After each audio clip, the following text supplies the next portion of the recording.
Insyaallah. Bismillahirrahmanirrahim. Assalamualaikum warahmatullahi wabarakatuh.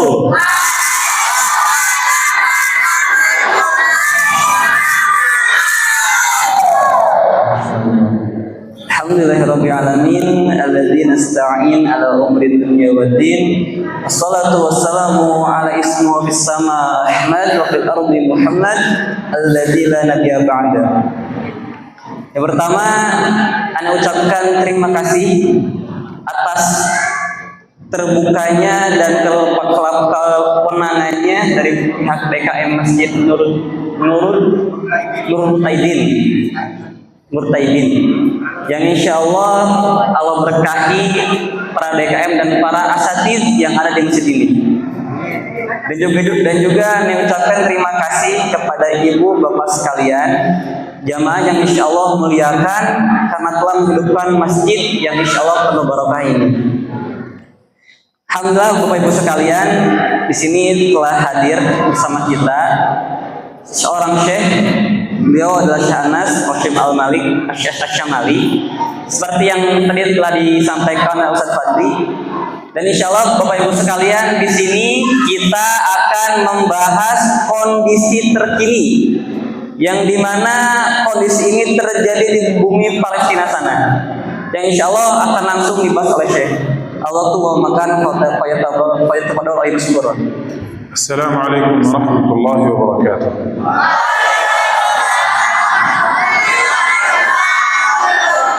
الحمد لله رب العالمين وأفضل الصلاة وأتم التسليم على المبعوث رحمة للعالمين سيدنا محمد وعلى آله وصحبه أجمعين. أما بعد، فأنا سعيد لوجودي بين أهلي وإخوتي في إندونيسيا.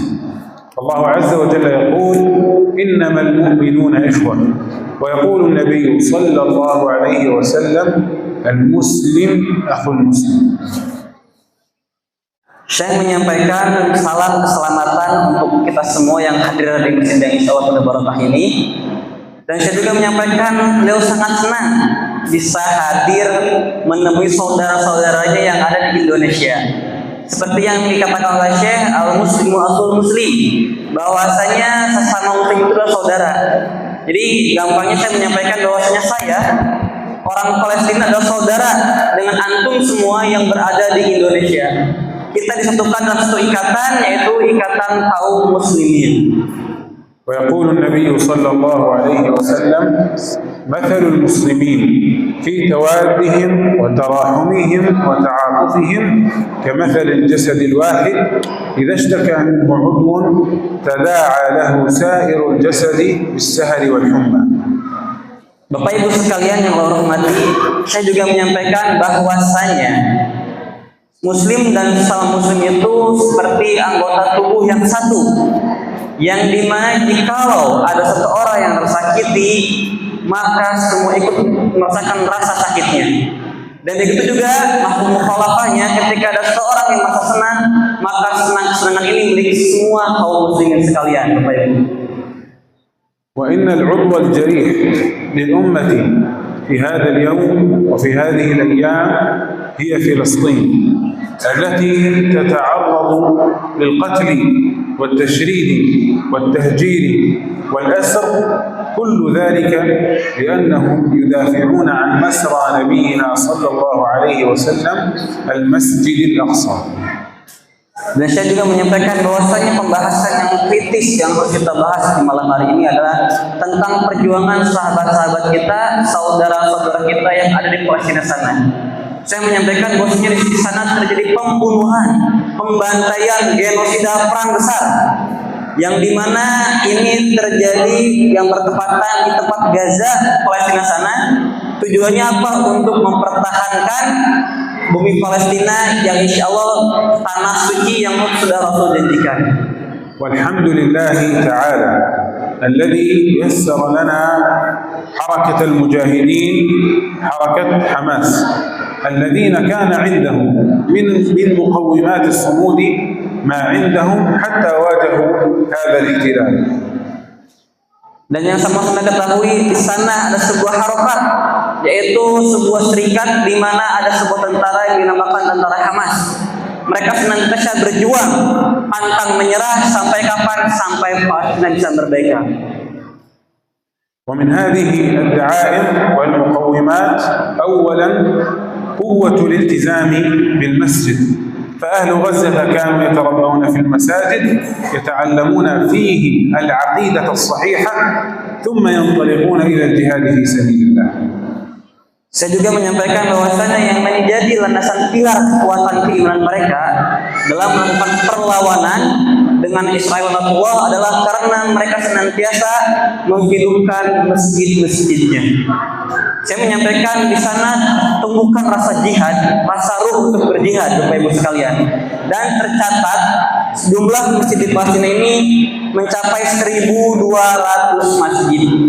Yang dimana seperti yang sama-sama kita saksikan, tidak pernah sepi satu masjid pun kecuali isinya ada para jamaah remaja dari mulai jamaah tua sampai muda datang untuk berkumpul beribadah di dalamnya. Sama halnya seperti masjid ini, Bapak Ibu sekalian, senantiasa ramai oleh anak-anak, orang tua, remaja. Makanya insya Allah setiap masjid yang terisi oleh jamaah untuk beribadah, maka insya Allah akan Allah berkahi. Dan dari 1.200 masjid yang ada di Gaza sana, Bapak Ibu sekalian, 1.000 telah dihancurkan. Tersisa 200 yang dimana 200 ini kurang layak pakai. Namun semangat untuk menghidupkan masjid tidak pernah terhenti di Gaza sana, Bapak Ibu sekalian. ثانيا حياتهم مع القرآن الكريم، فهم تعلموا القرآن الكريم، فهموا ما فيه من المعاني ثم طبقوه في حياتهم، فجاهدوا في سبيل الله تعالى بما فهموا من القرآن الكريم. Poin berikutnya saya menyampaikan bahwasanya yang menjadi pilar keimanan saudara-saudara kita di Palestina adalah hayatul ma'al Quran. Mereka senantiasa hidup bersama Al-Quran. Saya menyampaikan bahwasanya sudah tercatat ada 1.442 orang yang telah mentasbihkan Al-Quran dalam sekali duduk 30 juz secara mungkin dan bersanad. Insya Allah ya. Di sini bisa sama-sama kita lihat 1.442 dan ini ketika wisuda hafiz Quran, yang dimana mereka memegang gelar sebagai hafiz, yang masya Allahnya orang-orang yang berada di gambar ini, Bapak Ibu sekalian, mereka adalah orang-orang yang senantiasa melakukan perlawanan untuk negaranya. Saya juga menyampaikan bahwasanya setiap tahunnya di setiap masjid tidak kurang dari 150 anak yang mensetorkan hafalan sekali duduk. Jadi mereka melakukan setorannya itu dari pagi sampai sore, Bapak Ibu sekalian. Setorannya secara rutin dalam sekali duduk. Hafalannya masing-masing mempunyai 30 juz, yang mana ketika kita tes itu sudah dipastikan mereka bisa menjawabnya. Dan kemarin saya memperlihatkan kepada Anda sendiri sebuah video yang dimana beliau dan para sahabatnya sedang mentasbihkan Al-Quran. Jadi dalam sebuah ruangan mentasbihkan Al-Quran 30 juz sekali duduk. Masya Allah ya. Dan terakhir dari 2022 tercatat sudah ada 450.000 hafiz Quran yang tercatat di bumi Palestina sana, Bapak Ibu sekalian. ثالثا الحب الشديد للعلم والتعلم مع صعوبة العيش في فلسطين، فهم يتعرضون يوميا للوقوف على حواجز التفتيش لمدة ساعات، وذلك لم يمنعهم عن التعلم والتعليم. Saya juga menyampaikan bahwasanya di poin ketiga ini yang menjadi landasan perlawanan mereka begitu kuat adalah al-hub asyadid lil ilm, yang dimana mereka itu sangat cinta akan ilmu. Cinta akan ilmu bisa kita artikan di sini mereka benar-benar cinta akan ilmu maupun ketika perang. Di sini mungkin ketika hujan turun biasanya anak-anak enggan sekolah. Ketika hujan besar enggan sekolah. Namun di Palestina sana, Bapak Ibu sekalian, ketika hujan peluru, hujan bom, mereka tetap berangkat sekolah. Ini bisa kita lihat, saya menyampaikan ini gambar checkpoint. Checkpoint ini di mana ketika anak-anak Gaza ingin sekolah itu harus dicek terlebih dahulu. Jadi tentara-tentara Israel orang tua itu takut pada anak-anak kecil. Mereka dicek, bukan diceknya kayak satpam, misal untuk digeledah, bukan. Mereka dicek menggunakan pistol ditodong, Pak. Ditodong oleh pistol. Bahkan ada satu video yang pernah Anda lihat, ketika itu ada seorang anak laki-laki, ketika lost checkpoint, baru berjalan 10 meter, ditembak mati, Pak. Nauzubillah. رابعا حب الوطن والمقدسات بالجهاد والمقاومة، فالنبي صلى الله عليه وسلم يقول حب الأوطان من الإيمان، لذلك استجاب المجاهدون للنبي صلى الله عليه وسلم فأحبوا فلسطين ودافعوا عنها بأرواحهم. Bapak Ibu sekalian, saya juga menyampaikan di poin yang keempat, yang menjadi landasan pilar keimanan berikutnya adalah hubbul waton wal muqaddasat, di mana teman-teman kita, saudara kita di Palestina sana sangat cinta akan tanah airnya. Mereka berjuang melakukan perlawanan jihadi wa muqawamah. Mereka senantiasa melakukan perlawanan bahkan semenjak kecil. Jadi ini gambar-gambar anak-anak yang ikut perang, Bapak Ibu sekalian. Mereka tidak takut akan kematian. Mereka cinta akan tanah air mereka. Sama halnya seperti bangsa kita dulu ketika dijajah oleh kolonial Belanda, di mana kita tidak mau menyerahkan tanah air kita. Kita berjuang, kita melakukan perlawanan. Karena apa? Ini tanah air kita. Begitupun dengan saudara-saudara kita di sana di Palestina, mereka sangat mencintai tanah airnya. Kami rela mati, kami rela hilang, asalkan kami bisa memerdekakan tanah Palestina. خامسا قدوتهم في ذلك الآباء والأمهات، فإن الآباء والأمهات يعلمون أبنائهم الجهاد في سبيل الله، فيخرج هؤلاء الأبناء مجاهدون في سبيل الله على خطى آبائهم وأمهاتهم. Saya juga menyampaikan bahwasanya di poin kelima ini yang menjadi landasan pilar keimanan di sana adalah qudwatul aba wal ummahat, yang di mana di sana itu orang tuanya menjadi teladan bagi anak-anaknya. Semenjak kecil saya menyampaikan tadi, ketika anak baru lahir atau menginjak usia balita sudah ditanamkan, nah kalian adalah pejuang, nah kalian adalah penerus pembebas Palestina ini. Nah, kalian adalah titisan Salahuddin Al-Ayyubi, yang dimana dia adalah pembebas kota Palestina. Maka kalian kelak akan menjadi generasi seperti Salahuddin Al-Ayyubi. Makanya Bapak Ibu sekalian, semenjak kecil mereka sudah mau bertempur, berperang.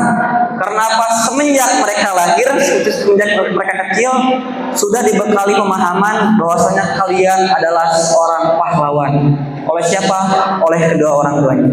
Dan ini bisa kita lihat Bapak Ibu sekalian, para pejuang Palestina di sana tidak boleh diperlihatkan wajahnya kecuali mereka syahid.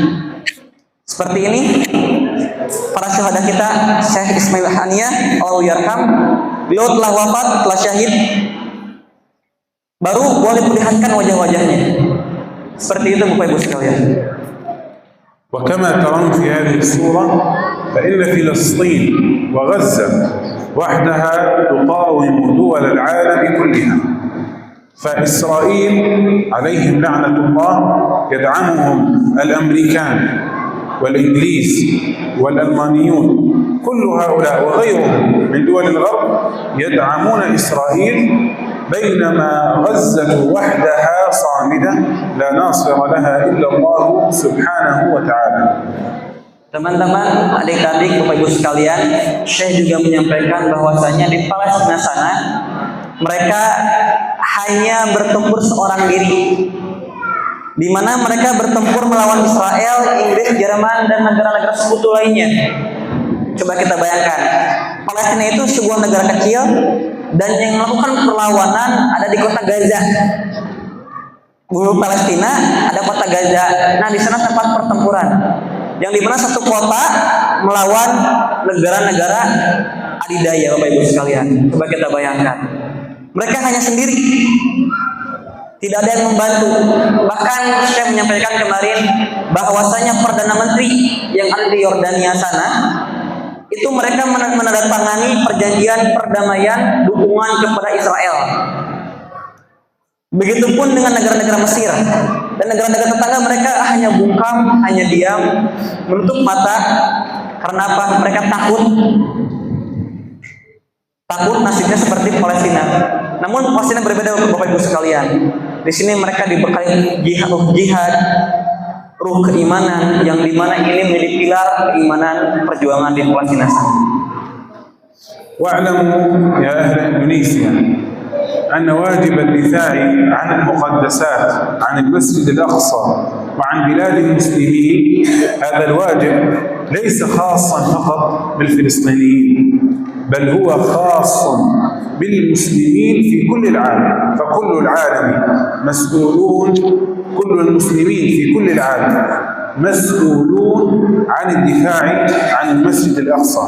فمن لم يستطع أن يجاهد بنفسه فيدعم أهل غزة وأهل فلسطين بالدعاء والمال بإذن الله. Saya juga menyampaikan bahwasanya Bapak Ibu sekalian, di Palestina sana itu bukan hanya perjuangan dari kami saja, tapi ini perjuangan untuk seluruh umat muslim di dunia. Karena apa? Karena bumi Al-Aqsa, Masjid Al-Aqsa sana itu bukan hanya masjid orang-orang Palestina. Masjid Al-Aqsa ditinggalkan itu khusus untuk kaum muslimin saja. Dan sekarang kaum Yahudi sudah mengklaim bahwa Masjid Al-Aqsa adalah masjid mereka. Ya, akan mereka ganti dengan sebuah kuil yang namanya kuil Haikal Sulaiman, yang dimana nanti Bapak Ibu sekalian, Masjid Al-Aqsa akan dihilangkan dan diganti dengan kuil Yahudi. Bagaimana jikalau tanah suci yang Allah janjikan, yang Rasul janjikan, itu hilang, diakui atau dimiliki oleh Yahudi, maka di mana rasa kehormatan kita sebagai seorang muslim? Saya menyampaikan bahwasanya kami butuh bantuan kalian, karena kita adalah saudara. Jika belum bisa untuk berangkat ke bumi Palestina sana, saya menyampaikan coba kita berdoa, panjatkan doa untuk saudara-saudara kita yang ada di Palestina. Adapun yang memiliki sebuah keuangan berupa harta, coba infakkan harta terbaiknya. Untuk apa? Untuk saudara-saudara kita di sana. Saya juga menyampaikan Bapak Ibu sekalian, bahwasanya jika belum bisa dengan doa, dengan harta, jika belum cukup, maka coba bantu untuk menyebarkan berita-berita terkini tentang Palestina. Karena apa? Dunia bungkam karena tidak tahu apa yang sedang terjadi di Palestina sana. Dan yang keempat, saya menyampaikan bahwasanya tolong boikot produk-produk yang mendukung Israel, seperti Aqua, Bapak Ibu sekalian, dan Pizza Hut, mungkin McDonald, tolong diboikot. Karena apa? Ketika kita membeli produk dari kaum-kaum yang mendukung ke Yahudi sana, ke Israel sana, maka satu hal yang kita beli itu sama dengan satu peluru. Dan akibatnya apa? 45.936 terbantai di Palestina sana. Mereka dapat peluru apa? Dari hasil pembelian produknya, Bapak Ibu sekalian, yang diolah, dialokasikan ke senjata. Hasilnya apa? 45.936 wafat. Ini yang baru ketemu data dirinya, atau bisa kita bilang KTP. Yang ada data dirinya tercatat 45.936. Belum dengan mayat jasad-jasad yang ditemukan tinggal kepalanya saja, tinggal badannya saja. Ada yang sudah gosong. Ini kenapa? Karena banyak rakyat atau warga muslim yang masih membeli produk Yahudi. Seperti itu Bapak Ibu sekalian. في الختام أسأل الله عز وجل الذي جمعنا في هذا المسجد لصلاة العشاء والتراويح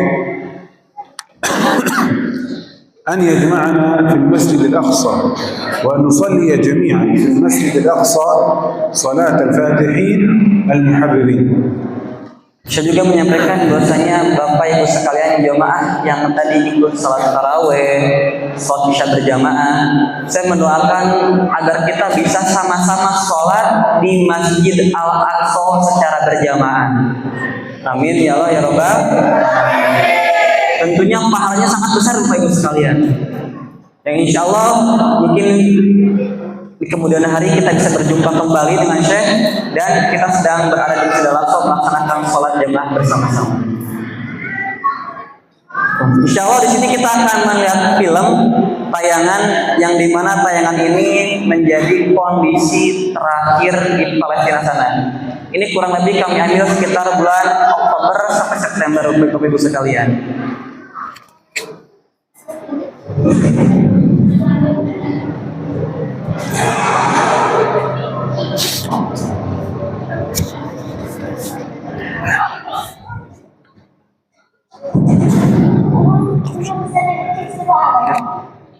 هل تريد قول شيء؟ نعم إن شاء الله. لا أقول شيء. هل تريد تشرب؟ لا لا. أنا أقول أشتري. أنا ما أفكر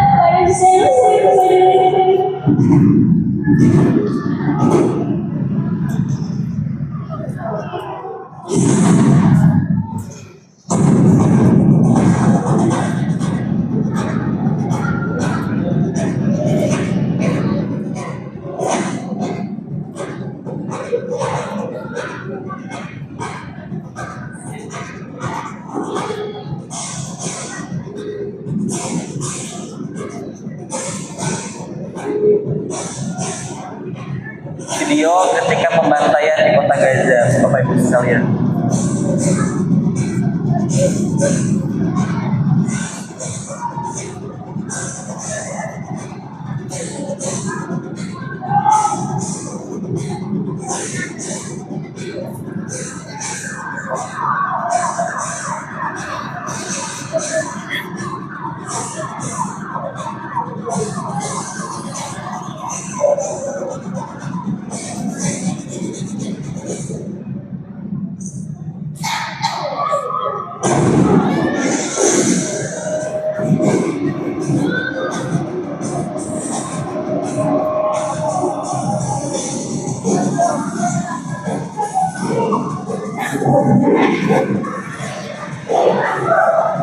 Syekh, ini al-mikrofon berwadi.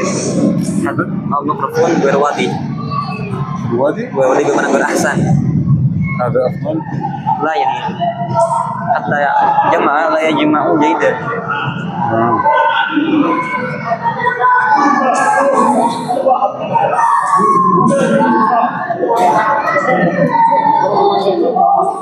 تعرف برواده؟ تعرف برواده؟ الوادي؟ عندي أستاذ يعني تخرج من السودان. السلام. ما شاء الله.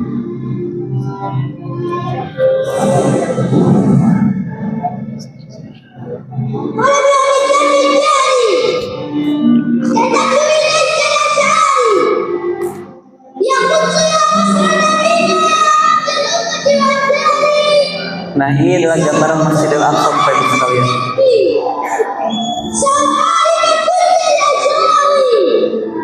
Dan para pejuang cilik yang mempertahankan negaranya.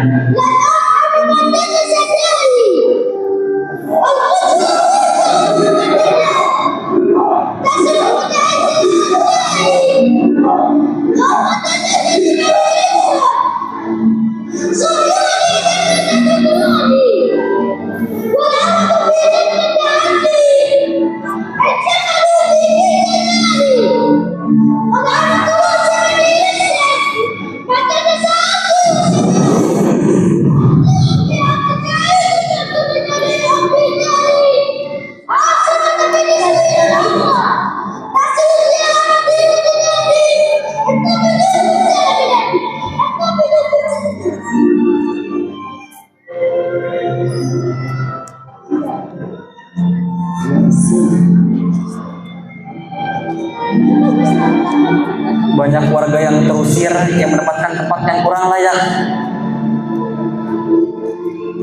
Mereka setiap hari menunggu ada bantuan makanan yang hadir.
محدث وحيد لسانك تقول نحن لن نستسلم ننتصر او لا تظن انها النهايه سوف نقام نسير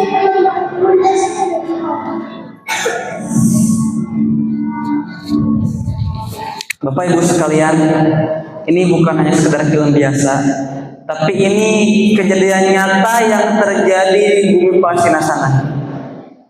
Tercatat 50.000 korban yang 70%-nya adalah balita dan ibu hamil. Coba kita bayangkan, balita dan ibu hamil yang tidak punya dosa dibantai habis-habisan. Di zaman Rasul dulu ketika ada seorang wanita yang dizolimi, maka seluruh tentara muslim turun tangan.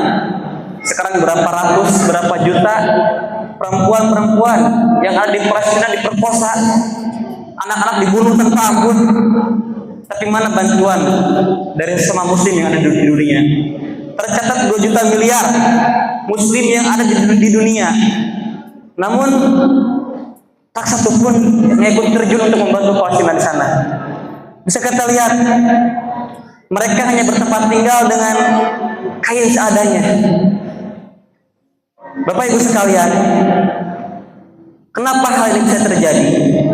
Karena kurangnya rasa persaudaraan kita. Kita menganggap bahwasanya Palestina sudah mereka saja, kita saja. Padahal Bapak Ibu sekalian, Rasul mengatakan ahal muslimu akhul muslim. Selagi kita masih memegang gelar seorang muslim, maka kita bersaudara. Walaupun kita berbeda mazhab, berbeda aliran, selama kita seorang muslim, kita adalah saudara. Untuk itu Bapak Ibu sekalian, mari kita satukan suara. Kita berjanji di hadapan Allah Subhanahu wa taala bahwasanya kita ada bersama saudara-saudara kita yang ada di Palestina sana. Kita kuatkan suara kita beri dukungan kepada mereka. Anda minta kepalkan tangan Bapak Ibu sekalian, dikepalkan ke atas. Anda minta tolong semuanya. Ketika Anda berkata Palestina milik siapa, maka hanya satu jawabannya, milik saya. Al-Quds milik siapa? Milik saya. Siapa yang akan menjadi penolong mereka? Saya. Siapa yang akan menjadi pembebas kota Palestina? Saya. Bisa Bapak Ibu sekalian? Coba kita angkat tangannya sama-sama. Kita berjanji di hadapan Allah Subhanahu wa taala. Palestina milik siapa? Al-Aqsa milik siapa? Al-Quds milik siapa? Siapa yang akan menjadi tentara Palestina? Takbir. Allahu Akbar wa ilham. Bapak Ibu sekalian, sama halnya dengan kita di sana sedang menjalankan ibadah puasa. Namun bedanya, ketika mereka puasa, mereka sahur. Bukannya bukan nanti sore, mereka berbuka 2 atau 3 hari mendatang. Itu pun kalau ada makanan. Jika tidak ada, mereka kembali berpuasa. Kemarin Ustaz Munawar dari tim kami telah berkunjung di sana.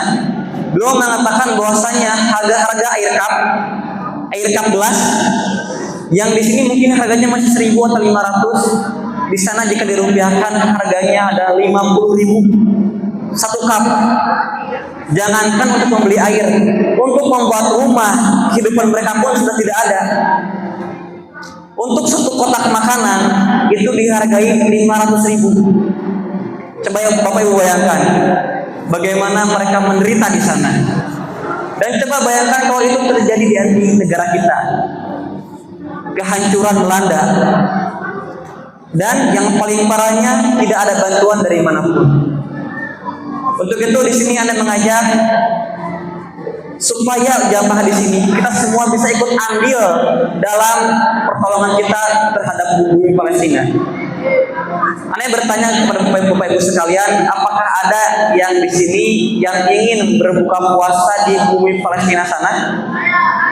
Apakah ada di antara para jamaah yang ingin berbuka puasa di Palestina sana? Ingat, pahalanya sama seperti orang yang sedang berpuasa. Artinya kita berbuka di sini, kita menyalurkan sumbangan terbaik kita untuk buka puasa mereka, maka kita sama halnya mendapatkan puasa dari para mujahid. Rasul bersabda bahwasanya man fattara shaiman, barang siapa yang memberikan makanan untuk orang yang berpuasa, falahu mislu ajri min siyamihi, maka pahalanya sama seperti orang yang sedang sahur tersebut. Aneh mengajak, ini adalah momen yang pas, momentum yang pas di mana kita bisa menyumbangkan harta terbaik kita untuk apa? Setidaknya bisa meringankan berbuka puasa mereka, untuk sahur mereka. Karena banyak di sana para balita yang mengalami kurang gizi. Bagaimana tidak, mereka hanya makan dari rumputan, bahkan kaktus mereka pasak. Sehingga ini yang menjadi penyebab awal dari kekurangan gizi di Palestina sana. Bahkan ada satu foto beberapa balita yang dirawat di rumah sakit, itu hanya seperti tulang belulang, tidak ada daging. Kenapa bisa terjadi? Sekali lagi, karena diamnya 2 juta miliar umat muslim yang ada di dunia. Semoga kita tidak menjadi salah satu di antara mereka, dan kita bisa menjadi salah satu penolong, pembebas, pemberi bantuan untuk saudara-saudara kita yang ada di Palestina sana.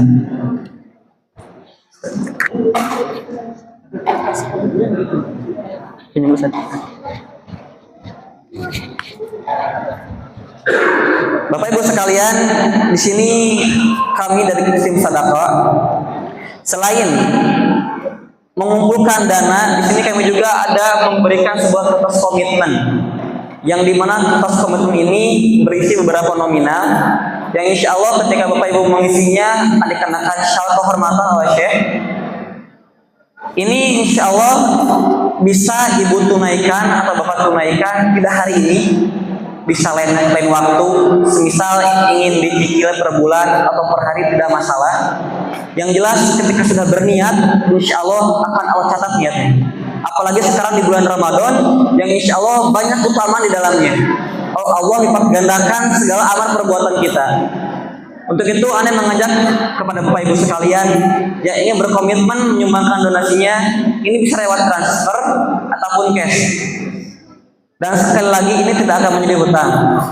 Jadi bagi Bapak Ibu sekalian yang berkenan untuk menyumbangkan hartanya secara bertahap melalui transfer, kami membuat kertas komitmen untuk mengatasi hal tersebut. Insya Allah di sini kami akan memulai donasi atau melelang sebuah syal dengan nominal 2 juta. Apakah ada dari Bapak Ibu sekalian yang ingin menyumbangkan harta terbaiknya dengan nominal 2 juta? Insya Allah ini tidak akan menjadi hutang, bisa secara berangsur. Di sini sudah tertera nomor rekening. Semisal Ibu dan Bapak sekalian ingin menyumbangkan sehari 10.000 secara rutin, itu bisa. Dengan nominal saya semisal ingin menyumbangkan 10 juta untuk 10 tahun, insya Allah sangat bisa. Saya ingin menyumbangkan 2 juta untuk 3 tahun, insya Allah sangat bisa. Insya Allah Allah sudah catat kebaikan dan amal yang akan Bapak Ibu kerjakan. Jadi insya Allah ini akan sangat bermanfaat untuk saudara-saudara kita di sana. Anda ulangi, apakah ada di antara Bapak Ibu sekalian yang ingin berdonasi dengan nominal 2 juta? Anda turunkan, apakah ada yang ingin berdonasi dengan nominal 1 juta? Ketika dulu di perang Tabuk, Bapak Ibu sekalian, kala itu umat muslim kesusahan karena tidak ada bekal makanan untuk peperangan. Lalu Rasul maju ke depan dan mengatakan, wahai sahabat-sahabatku, apakah ada di antara kalian yang ingin menyumbangkan hartanya untuk berperang? Kala itu ada satu sahabat yang angkat tangan, ana ya Rasulullah. Kata Rasul, ya Utsman, apa yang akan kau sumbangkan? Ya Rasul, aku akan menyumbangkan 1/4 harta kekayaanku. Berikutnya, aku ya Rasulullah, berdirilah Umar bin Khattab. Kata Umar, ya Rasulullah, aku akan menyumbangkan setengah hartaku untuk perangan kaum muslimin. Dan terakhir, ada Abu Bakar As-Siddiq. Ya Rasulullah, aku serahkan seluruh hartaku kepadamu. Rasul berkata, wahai Abu Bakar, lantas apa yang akan kau berikan untuk saudaramu, untuk keluargamu? Rasul mengatakan, cukuplah Allah dan Rasul yang menjadi pelengkap untuk keluargaku. Bahkan yang bapak sekalian, kemarin di Jawa Tengah, aneh kemarin sempat berkunjung ke sana. Itu kebetulan jamaahnya para sepuh, ibu-ibu yang sudah tua. Ketika kami melakukan donasi tersebut, ada seorang nenek-nenek yang mengatakan, Ustaz, tunggu sebentar, saya ingin berdonasi dengan infak terbaik saya. Beliau pulang ke rumahnya, apa yang terjadi ketika datang menghampiri, beliau memberikan cash 1 juta dan juga emas perhiasannya. Ustaz, saya tidak kuat menahan tangis saudara saya yang di sana. Komitmennya suruh tulis aja di kertas komitmen suruh tulis. Ustaz, tolong infakkan harta saya untuk saudara kita di sana. Saya tidak kuasa menahan tangis. Terbayang jikalau anak saya ada di posisi itu, maka saya tidak akan kuat. Maka tolong sumbangkanlah Ustaz. Ini hal yang luar biasa Bapak Ibu sekalian. Nanti insya Allah bagi yang kurang paham, kami akan berkeliling untuk memahamkan terkait kertas komitmen ini.